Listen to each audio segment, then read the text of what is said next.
Is this hamstring test a waste of time? It's pretty common when you're treating a hamstring injury to wait for isometric hamstring testing to be pain-free before you start introducing your heavy eccentric work like your Nordic hamstring exercises. But do we need to? Find out in this study by Hickey et al. 2022.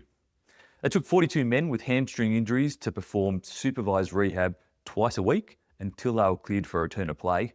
And before each session, they assessed their pain with an isometric knee flexion strength testing at 0-0 and 90-90 hip and knee flexion. They then ignored those results and they all got high intensity eccentric loading. So in the first rehab session, they performed eccentric knee flexion loading with a bilateral slider. Once they could do that through full range, they then progressed to a unilateral slider and the Nordic hamstring exercise. So what were the results? The return to play average was 15.5 days after hamstring injury.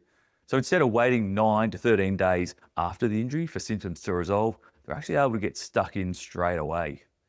And the good news, high load eccentric exercises didn't aggravate their symptoms or cause any injuries. So what's our takeaway? We don't need to wait for pain-free isometric knee flexion before we start our high intensity eccentric loading. We can do that early in rehab. Then your patient gets extra time doing the high intensity eccentric loading that they actually need to improve their strength and also their hamstring fascicle length.